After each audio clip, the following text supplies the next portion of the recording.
नमस्कार। किस्सा घर और मनोरंजन चैनल पर आपका हार्दिक स्वागत है। बजी डुगडुगी खुला पिटारा, कहानियों का नया खजाना।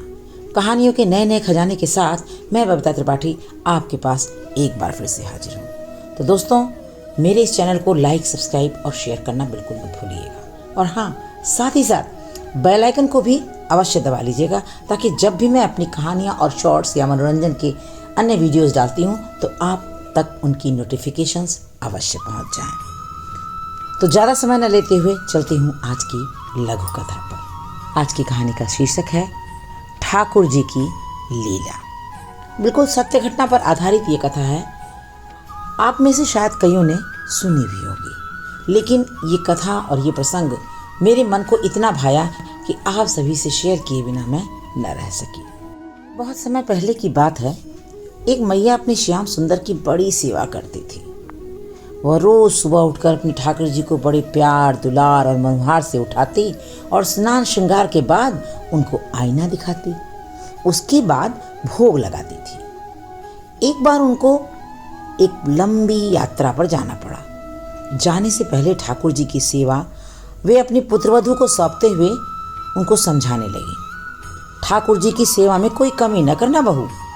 उनको श्रृंगार के बाद आईना जरूर दिखाना, और कितना अच्छा श्रृंगार किया है ये जानने के लिए जब ठाकुर जी मुस्कुरा दें तो तुम समझ जाना कि अब ठाकुर जी का श्रृंगार अच्छा हो गया है, अच्छी तरह से संपन्न हो गया है। ठाकुर जी की सेवा के बारे में खूब अच्छी तरह निर्देश दे करके सासू माँ अपनी लंबी यात्रा पर चली गईं। अगले दिन बहू ने सास की आज्ञा अनुसार ठाकुर जी की सेवा शुरू की। उनका श्रृंगार किया और श्रृंगार करने के बाद दर्पण दिखाया, और उसी दर्पण में धीरे से देखने लगी कि ठाकुर जी मुस्कुराए या नहीं मुस्कुराए।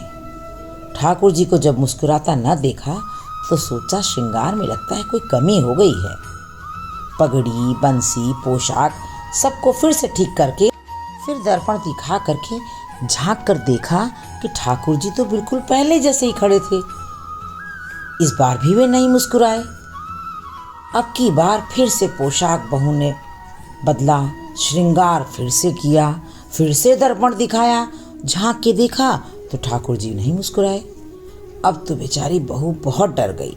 सोचने लगी शायद मैंने ठाकुर जी को ठीक से नहलाया नहीं है, और फिर से कपड़े उतार कर ठाकुर जी को स्नान कराया, पोशाक पहनाया, श्रृंगार कराया और दर्पण दिखाने लगी। दर्पण दिखाकर फिर स्वयं झांक कर देखा तो ठाकुर जी अब की बार भी नहीं मुस्कुराए। अब क्या था, फिर बहू पोशाक उतार कर पूरा क्रम दोहराने लगी, लेकिन ठाकुर जी की मुस्कान तो न मिलनी थी और न मिली। लेकिन इस उपक्रम में वो पूरा दिन लगी रही। सुबह से दोपहर हो चुकी, घर का सब काम बाकी पड़ा था। न कुछ खाया न पानी पिया। भूख प्यास बड़ी तेज लगी थी, लेकिन सास के आदेश की अवहेलना करने की उसके अंदर हिम्मत नहीं थी। अब उसने सोचा कि चलो एक बार, अंतिम बार फिर से ठाकुर जी को श्रृंगार कराने का प्रयास कर लेती हूँ, देखती हूँ इस बार वे मुस्कुराते हैं कि नहीं। उसने ठाकुर जी के फिर से वस्त्र उतारे, जल से स्नान कराया। सुबह से स्नान कर करके ठाकुर जी भी अब तक तंग आ चुके थे। भूख प्यास भी बड़ी जोर से लगी थी उन्हें। इस बार फिर से उन्होंने वस्त्र आभूषण पहने, किंतु उनके मन में बड़ी दुविधा थी, क्या करूं। श्रृंगार होने के बाद आसन पर अब वे बैठ चुके थे। बहू ने दर्पण उठाया और ठाकुर जी ने निश्चय कर लिया था कि इस बार तो मुस्कुराना ही है। जैसे ही उसने दर्पण दिखाया और झुककर बगल से देखने की चेष्टा की तो देखा कि श्याम सुंदर तो मुस्कुरा रहे थे। उनकी भुवन मोहिनी हंसी देखकर बहू विस्मित हो गई, सारी दुनिया को भूल गई और कुछ देर के लिए निश्चेष्ट हो गई। होश आने के बाद उसको लगा शायद ही मेरा भ्रम हो, ठाकुर जी तो हंसे नहीं। फिर उसने दर्पण दिखाया। ठाकुर जी ने सोचा, प्यारे अगर भोजन पाना है तो हंसना तो पड़ेगा, और ठाकुर जी लगे मध्यम मध्यम हंसने। ऐसी हंसी उसने पहले कभी नहीं देखी थी। यह मंदहास उसके हृदय में बस गया। उसकी छवि को देखने का उसका मन बार बार होने लगा। एक बार फिर उसने दर्पण दिखाया। और ठाकुर जी को फिर मुस्कुराना पड़ा। अब तो मारे खुशी के बहू फूल ही न समाई। बड़े प्रेम से उनको भोग लगाया, आरती की, दिन की बाकी सेवाएं भी की और रात में शयन भी कराया। अगले दिन फिर उसने पहली बार जैसे ही ठाकुर जी को स्नान करा के और वस्त्राभूषणों को पहनाकर सुंदर श्रृंगार करके आसन पर विराजमान किया और दर्पण दिखाया। बस फिर क्या था, ठाकुर जी को कल की घटनाएं और भूख याद आ गई। ठंडे जल से 13 बार का स्नान भी याद करने लगे ठाकुर जी और लगे मन ही मन मुस्कुराने। सोचने लगे कि अब तो मुस्कुराने में ही भलाई है। उसने 3 बार ठाकुर जी को दर्पण दिखाया और उनकी मनमोहक हंसी का दर्शन किया। आगे की सेवा भी क्रमानुसार पूरी की।